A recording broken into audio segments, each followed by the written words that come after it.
Las modificaciones a la Ley de Ingresos del 2021 va a determinar en buena medida el destino, pero también cómo se van a ir aplicando puntualmente los casi o más de 5 billones de pesos de los que se espera dispondrá el país para el año que viene. Sobre las modificaciones, todas ellas importantes y que nos afectan, tenemos al presidente de la Comisión de Presupuesto del Senado de la República, Alejandro Armenta.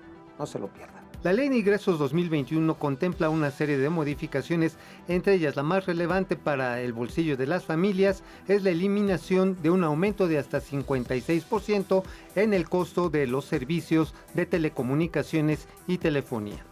Otro de los cambios fundamentales tiene que ver nada más ni nada menos con el llamado Big Brother fiscal, es decir, la supresión de la inspección y videograbación del patrimonio de los contribuyentes que inicialmente se aprobó en la Cámara Baja. Un aspecto no menos importante es la supresión del aumento de hasta 2000% en los cobros de internación a los turistas internacionales, lo cual hubiera impactado todavía más sobre ya los mermados ingresos del sector.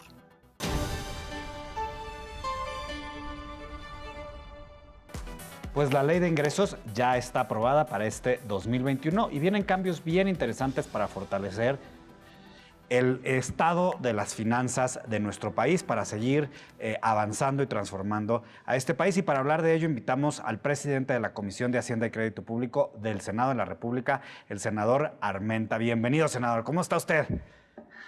Gracias, Oscar. Gracias, Alicia. Gracias a la billetera por esta oportunidad de comunicación. No, muchísimas gracias, senador Alejandro Armenta. Vamos a platicar del tema. O sea, se cambiaron varios aspectos de la Ley de Ingresos en el Senado de la República y de hecho ya fueron avalados en la Cámara de Diputados.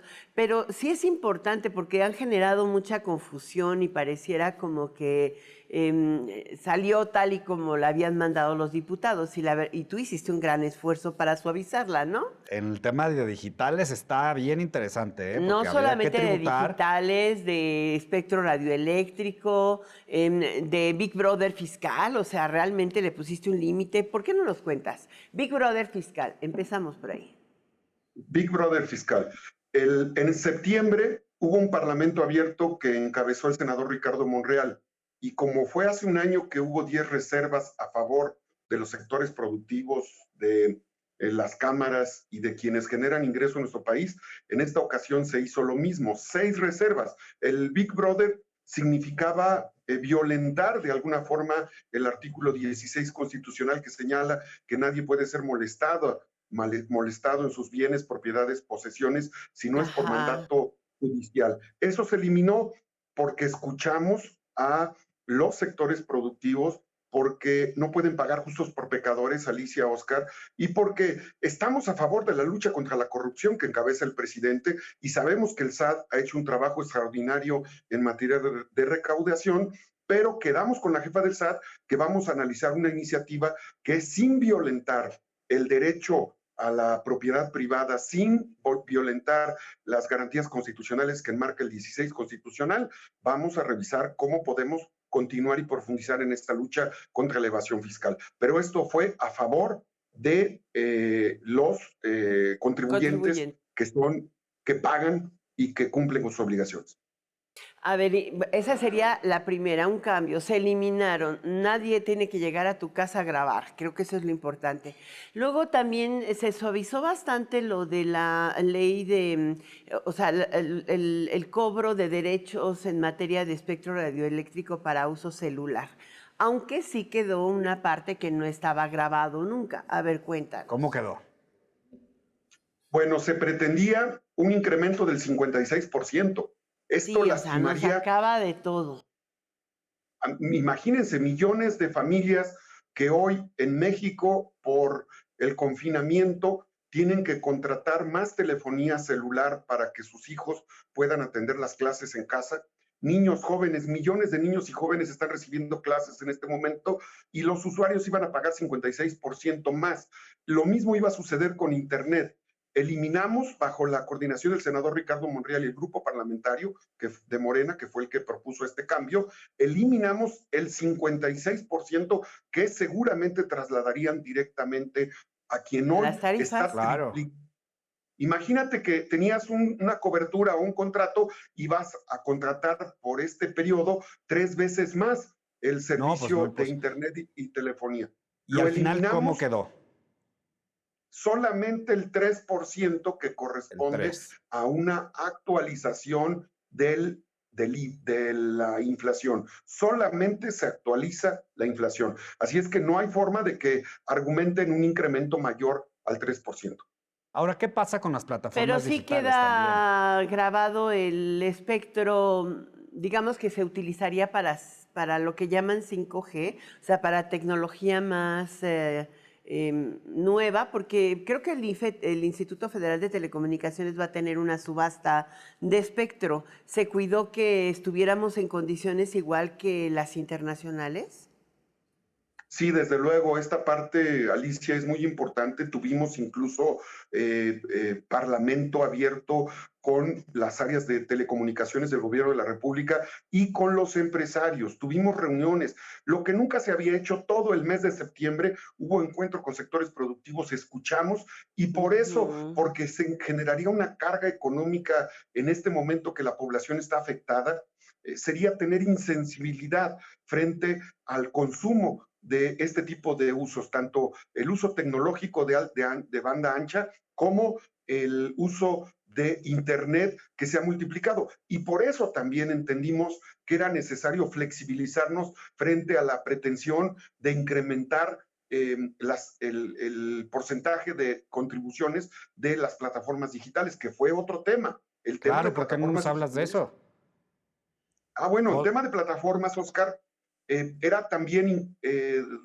lastimaría la economía de las familias mexicanas, porque los trabajadores que se encuentran concentrados en un lugar y que no pueden tener una actividad económica ordinaria, contratan y las empresas contratan servicios de plataformas para el transporte, para prestación de servicios, para insumos, para cualquier tipo de herramienta tecnológica o de herramientas o de insumos que necesita tanto el sector primario como el sector secundario, el industrial y el sector de servicios.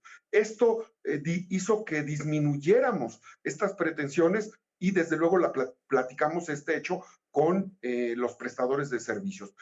Esto desde luego pensando en la economía de las familias mexicanas. ¿Qué otros cambios se hicieron? ¿Qué otros cambios en favor de la economía familiar? Por ejemplo, para el sector turístico fronterizo, tanto en el sur como el norte del país, logramos reducir las pretensiones de incremento en derechos de ingreso de más del 2000%. Hay El una DNI, derrama ¿no? económica, imagínense, hay una derrama económica de quienes transitan en la frontera sur y que llegan a México a consumir servicios, a hospedarse, a comer en los restaurantes y dada la economía tan endeble que hay en este momento en el sector turístico, era necesario apoyar a los prestadores de servicios turísticos tanto de la frontera sur como de la frontera norte. ¿Y en cuánto Pero quedó? esto no afecta el derecho de no inmigrante para sector aéreo, este queda igual, ¿no? Sí, desde el año Solamente fue pasado, para el paso a pie, pues. sí, el paso vehicular o el paso a pie. Hay que recordar que el año pasado protegimos a la industria aeroespacial y a la industria de prestadores de servicios aeronáuticos con una reserva que también aprobó el senador Ricardo Monreal. Eso lo hicimos el año pasado y quedó igual.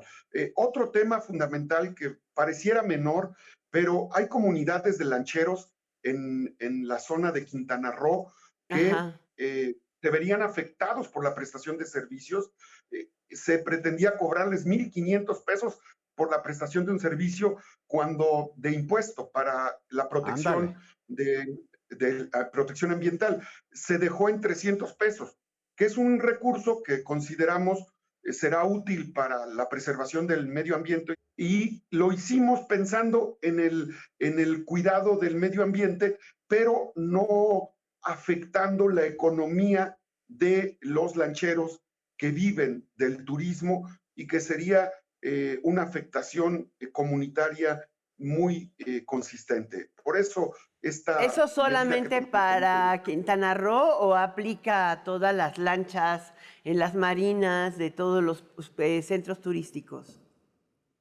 Esta fue de manera específica porque fue un dictamen que hizo la Secretaría que atiende el cuidado del medio ambiente y fue a petición de los senadores que viven en esa zona, que son representantes de esa zona, Maribel y José Luis Pech, ambos senadores cuidando la economía de las familias en esa entidad. Otro de los temas centrales, y que sería el último, es la modificación que hicimos al fideicomiso en materia de salud. Hay que recordar que... El de los 33 mil millones de pesos. Ese mero. ¿No? Sí, que hay que dejar en claro que los recursos se ocuparán para atender el tema de salud. Ya le toca a los diputados federales especificar en el capítulo B del presupuesto tantos recursos para que se irán, por ejemplo, para vacunas o que se aplicarán para infraestructura o para atender la compra, adquisición de medicamentos para enfermedades crónico-degenerativas como cáncer, VIH, etcétera. Pero ya eso es parte de la tarea de los legisladores federales, de los diputados. Pero a nosotros nos correspondía orientar este ingreso para que no se pudiera ocupar para otro fin que no fuera salud. Senador, hay temas en los que los contribuyentes tenemos que estar atentos. Rapidísimo, ¿cuáles son los que tenemos que poner más atención? Pues para no quedarle mal al SAT, es decir, quedarle mal a México. Bueno, hay que cumplir con nuestras obligaciones financieras. Hoy ya hay justicia tributaria. Esa es una aportación de la 4T, del gobierno de la República que encabeza el presidente Andrés Manuel y del grupo parlamentario que encabeza el senador Ricardo Monreal. Hoy hay justicia tributaria, el que gana más paga más, el que gana menos paga menos, pero todos pagamos. No hay privilegios, no hay condonación de impuestos. Ahora el reto es que se distribuya correctamente la riqueza y para eso el presupuesto de egresos juega un papel fundamental. Que exista la posibilidad de que ante la pandemia y su impacto económico, el presupuesto sirva para la reactivación económica, para cuidar el empleo y para proteger a los micro, pequeños y medianos empresarios. Con esa visión, el Grupo Parlamentario de Morena es que hizo estas 6 modificaciones, 6 reservas a la ley de ingresos, a la miscelánea fiscal y en suma al paquete económico. Muchísimas gracias, senador Alejandro Armenta. Gracias por estar en esta billetera y vamos a seguir porque hay muchas iniciativas pendientes en su comisión que nos afectan al bolsillo, que son importantes. Gracias, senador. Muchas gracias. Siempre vamos a estar escuchando. Gracias, Alicia. Gracias a Oscar. Gracias a ADN 40, la billetera. Muchas gracias. Es el senador Alejandro Armenta, presidente de la Comisión de Hacienda y Crédito Público.